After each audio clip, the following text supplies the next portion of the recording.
करो न करो कष्ट हरो ज्ञान दो भगवन। भव में फंसे नाव मेरे तार दो भगवन। दर्द की दवा तुम्हारे पास है, जिंदगी दया की है भीख मांगती। जी हाँ दोस्तों, एक बार फिर से आप लोगों का स्वागत है आपके अपना ओनली स्टडी क्लास है ना। ओनली स्टडी कर यह हम लोग पढ़ेंगे आज वर्ण और वर्णमाला के पार्ट 2। जैसा कि आपको पता है पार्ट 1 हमने पढ़ा रखा है। आज हम लोग इस चैनल के माध्यम से, जी हाँ एक बार और सुन लीजिए, वो ओनली स्टडी कर हमारा यूट्यूब चैनल है जिस पर बिल्कुल फ्री में पूरा वीडियो आपका व्याकरण, संस्कृत व्याकरण हो या हिंदी व्याकरण, पूरी तरह से पढ़ाया जाएगा, पूरा कंप्लीट वीडियो डाला जाएगा है ना। तो हम लोग पार्ट बाई पार्ट इस चीज को पढ़ रहे हैं। आज हम लोग यह पार्ट 2 पढ़ रहे हैं। किस टॉपिक का? तो वर्ण और वर्णमाला का। कल हमने पढ़ा था स्वर क्या होता है, स्वर क्या होता है, किसे कहते हैं, उस सब के बारे में हमने कल डिटेल में पढ़ाए थे।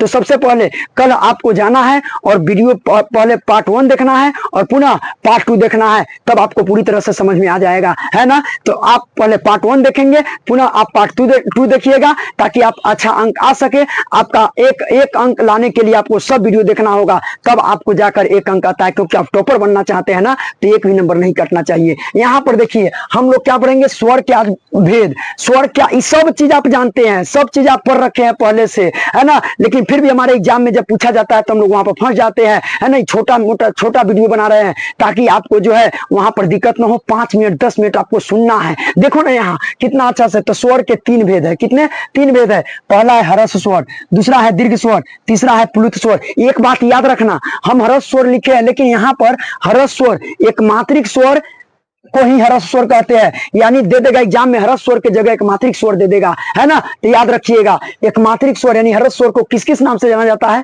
तो एक मात्रिक स्वर भी कहते हैं, मूल स्वर भी कहते हैं, मूल स्वर भी कहते हैं और लघु स्वर भी कहते हैं। यानी लघु स्वर कहे तब, मूल स्वर कहे तब और आपको यहाँ पर एक मात्रिक स्वर कहे तब।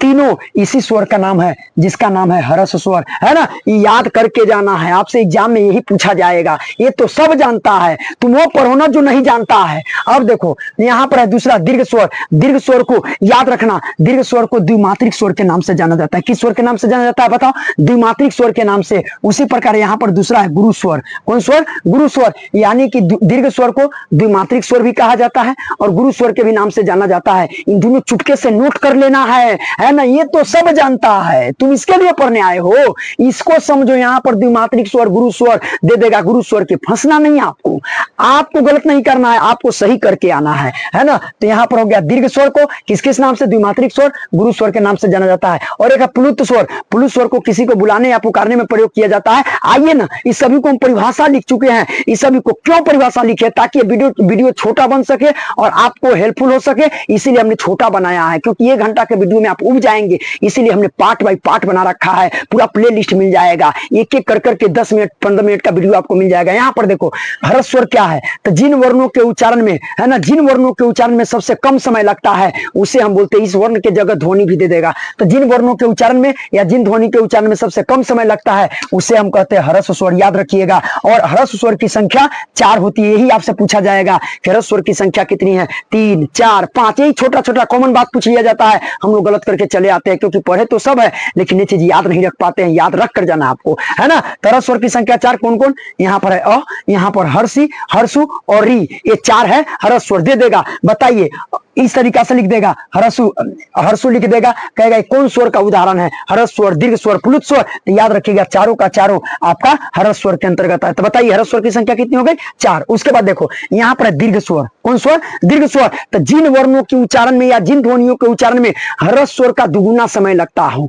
ह्रस्व स्वर के दुगुना समय लगता हो, उसे हम क्या बोलेंगे? दीर्घ स्वर बोलेंगे। देखो यहाँ पर जैसे, और इसकी कुल संख्या याद रखिएगा 7 होती है। यानी दीर्घ स्वर की कुल संख्या कितनी होती है? 7 है ना। देखो कौन कौन? आ, दीर्घ ई, दीर्घ उ, ए, आई, ओ, औ, है ना। तो हरस स्वर की मतलब हरस स्वर जब हम बोलते हैं तो उसमें कम समय लगता है, लेकिन दीर्घ स्वर में दुगुना समय लगता है हरस स्वर की तुलना में। जैसे देखो ये अ है, यहाँ पर देखो दुगुना आ, यहाँ पर देखो हर्षी, यहाँ पर देखो दीर्घ ई, है ना, यहाँ पर देखो हर्षु, यहाँ पर दीर्घ उ, है ना। तो दुगुना समय लग रहा है, इसीलिए किसके तुलना में दुगुना समय लग रहा है बताओ, तो हरस स्वर की तुलना में दुगुना समय लग रहा है, इसीलिए हम इसको बोलते हैं दीर्घ स्वर। तीसरा है एक बात याद रखिएगा, मूल स्वर, यानी इसको ना हम मूल रूप से देखा जाए, मूल रूप से या मुख्य रूप से दीर्घ स्वर की संख्या देखा जाए तो तीन ही होता है, तीन ही होता है।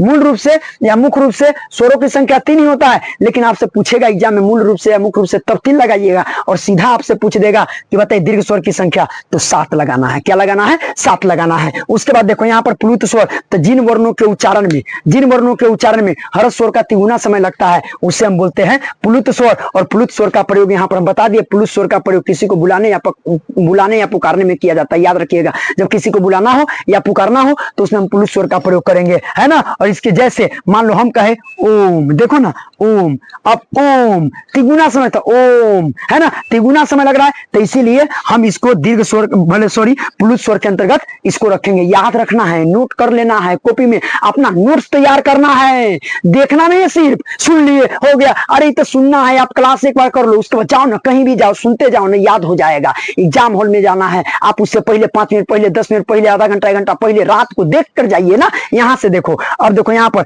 संयुक्त स्वर, संयुक्त स्वर क्या है, क्या होता है संयुक्त स्वर? तो संयुक्त स्वर का मतलब संयुक्त, मतलब कि दो युक्त है, दो स्वरों का युक्त होगा। लेकिन याद रखिएगा, जब दो अलग अलग स्वरों के योग से या दो भिन्न स्वरों के योग से बना स्वर संयुक्त स्वर कहलाता है। क्या कहलाता है? संयुक्त स्वर। देखो ना यहाँ पर लिख दिए हुए हैं, दो भिन्न स्वरों के योग से बना स्वर। भिन्न का मतलब क्या होता है? अलग अलग। भिन्न का मतलब क्या होता है? अलग अलग। तो दो भिन्न स्वरों के योग से बना स्वर संयुक्त स्वर कहलाता है। और संयुक्त स्वर की संख्या याद रखिएगा 4 होता है। कौन कौन? यहाँ पर देखो ना, ए, आई, ओ, औ। ए देखो ना, ये याद रखना है आपको, ये तो 4 को याद रखना है। और साथ ही साथ किसके मेल से बना है ना, यही पूछेगा, दे देगा आपसे। देखिए इसको 4 तरीका से, अ जोड़ हर्षी के मेल से बताइए क्या बनेगा, तो ए बनेगा। अब याद रखना, अ जोड़ दीर्घी के मेल से, यहाँ पर अ जोड़ दीर्घी के मेल से क्या बनेगा, यही बनेगा, ए बनेगा, है ना। उसी प्रकार आ जोड़ हर्षी के मेल से भी ए बनेगा, और आ जोड़ दीर्घी के मेल से भी ए बनेगा। उसी प्रकार ए, ये 4 तरीका से अ जोड़ ए बराबर भी है, अ जोड़ आई बराबर भी आई, आ जोड़ ए बराबर भी आई, और आ जोड़ ए बराबर भी क्या हो जाएगा, आई। उसी प्रकार से ये भी ओ, अ जोड़ उ, ओ, अ जोड़ दीर्घ ओ, औ किस किस मिल से बनेगा, किस किस मिल से, तो याद रखिएगा अ और ओ के मिल से औ बनेगा। यहाँ पर देखो अ जोड़ औ के मिल से भी औ बनेगा, यहाँ पर आ जोड़ ओ के मिल से औ, और आ जोड़ औ के मिल से औ बनेगा। इस तरीका से आपसे पूछा जाएगा, है ना। आप ही ना 11th 12th 9th 10th कहीं भी किसी भी कॉम्पिटेटिव एग्जाम में, है ना, अभी तो टीचर के एग्जाम में धरले से ऐसा पूछा जा रहा है ना। तो याद रखिएगा, आपको देखना है, अच्छा से पढ़ना है, ऐसा पढ़ो ना कि एक बार पढ़ने के बाद फिर दोबारा आपको पढ़ना ना पड़े। एक बार कॉपी तैयार कर लिए ना, जन्मजात मोक्ष मिल जाएगा, है ना। तो आइए, ये हम लोग जान गए। अब यहाँ पर एक चीज याद रखिएगा जिसका नाम है अयोगवाह। क्या होता है अयोगवाह? अयोगवाह का मतलब यह न स्वर है और न ही व्यंजन, न स्वर है न व्यंजन, है ना, योग से बना है, न स्वर है न व्यंजन, और इसकी संख्या 2 होती है। कौन कौन? एक है अंग, एक अंग, एक है अ। अंग का मतलब होता है अनुस्वार, यानी इसको हम बोलते हैं अनुस्वार, इसको बोलते हैं अ। आप देखो पीछे हम बताते हैं हरस स्वर की संख्या, हरस स्वर की संख्या बताओ कितनी है, तो यहाँ पर देखो हरस स्वर की संख्या हमने लिख दिया 4। यहाँ पर देखो दीर्घ स्वर की संख्या कितने, 7, 7 4 11, और अ आके संख्या में से टोटल 13 गो होता है ना, तो 13 गो में से 2 गो यहाँ छटा हुआ अंग अ, इसको अनुस्वार बोलते हैं और इसको विसर्ग बोलते हैं। ये दोनों को हम अयोगवाह कहते हैं, इसको अयोगवाह में काउंट करते हैं। पूछा जाएगा निम्नलिखित में कौन अयोगवाह है, यही 2 गो याद रखिएगा, अंग अ को हम अयोगवाह कहते हैं, है ना। तो साथियों, आप इसको बढ़िया से आपको नोट कर लेना है, कॉपी में अपने से नोट्स बनाना है, तैयार करना है। आपका नोट्स आप खुद समझोगे, है ना। इसीलिए आप अपना एक नोट्स तैयार कीजिए। एक अच्छा स्टूडेंट का पहचान होता है, एक अच्छा विद्यार्थी का पहचान होता है कि अपना नोट्स खुद से तैयार करता है, बनाता है, उसका मेमोरी पावर स्ट्रांग होता है इससे। इसीलिए आप बैठकर